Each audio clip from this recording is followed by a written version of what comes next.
सोच के देखो, एक ऐसी सभ्यता जो आज से हजारों साल पहले मौजूद थी। ना मोबाइल, ना इंटरनेट, ना नासा, लेकिन उन्होंने आसमान में घूमते तारों को देखकर, धरती की हरकतों को देखकर एक ऐसा कैलेंडर बनाया जो सीधे सीधे बता रहा था 21 दिसंबर 2012 दुनिया का आखिरी दिन। और सबसे डरावनी बात, वो कैलेंडर सच में उसी दिन आकर रुकता है। ना आगे की तारीख, ना अगला पन्ना। तो क्या माया लोग भविष्य देख सकते थे? क्या उन्होंने हमारी मौत की तारीख पहले ही लिख दी थी? क्या ये एक साइंटिफिक अलार्म था या सिर्फ एक गलत फहमी? आज हम इस पूरे रहस्य को खोलेंगे, जड़ से एक एक परत को हटाकर। और भाई, अब जो तुम कहानी सुनोगे वो सिर्फ इतिहास नहीं, वो तुम्हारे सोच के तरीकों को बदल देगी। अब असली खेल शुरू होता है, तैयार हो? चलिए कहानी शुरू करते हैं। करीब 3000 साल पहले सेंट्रल अमेरिका के घने जंगल में एक बेहद उन्नति सभ्यता पनपी, माया सभ्यता। ये लोग बहुत आगे थे अपने समय से। इन्होंने शून्य का आविष्कार किया, चंद्रमा, सूर्य और ग्रहों की चाल को सटीक तरीके से रिकॉर्ड किया।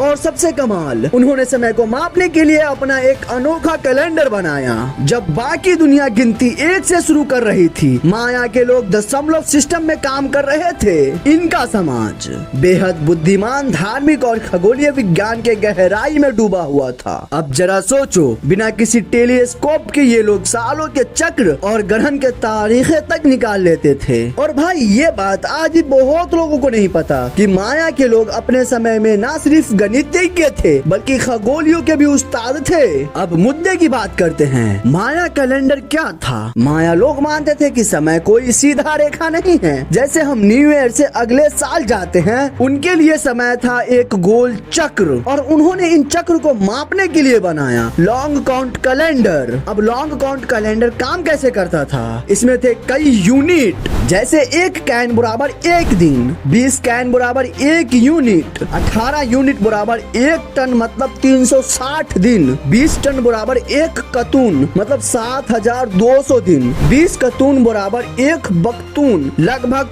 394 साल। तो माया लोग एक साथ हजारों साल की गणना करते थे, एकदम वैज्ञानिक तरीके से। और ये जो लॉन्ग काउंट कैलेंडर था, इसकी शुरुआत मानी जाती है 11 अगस्त 3114 BCE को। अब ध्यान दो, जब इसका 13वां बख्तून खत्म होता है, वो तारीख बनती है 21 दिसंबर 2012। यहीं से सारी कहानी शुरू होती है। अब असली हरकंप यहीं से मचने वाला है, क्योंकि दुनिया ने सोचा कि ये कैलेंडर खत्म हो रहा है, मतलब सब कुछ खत्म। 2012 आते ही दुनिया पागल हो चुकी थी। कोई कह रहा था धरती उलट जाएगी, कोई बोल रहा था कोई गुप्त ग्रह टकरा जाएगा, कोई कह रहा था सूरज से इतनी तेज रेडिएशन निकलेगी कि धरती जल जाएगी। फिर आया हॉलीवुड का धमाका, फिल्म 2012। इस फिल्म ने आग में घी डाल दिया। लोगों को लगने लगा, हाँ भाई अब तो सच में गए। बड़े बड़े टीवी चैनल्स ने प्रोग्राम बना डाले। क्या 2012 आखिरी साल है? माया ने देख लिया था अंत। और यूट्यूब, उफ, हर कोई एक ही बात, कयामत आने वाली है। लोगों ने बंकर बनवाए, फूड जमा किया, कुछ लोगों ने तो नौकरी तक छोड़ दी। अब सच्ची में कहूँ, कुछ बच्चों ने डर के मारे आत्महत्या तक कर ली, इतना गहरा असर पड़ा था।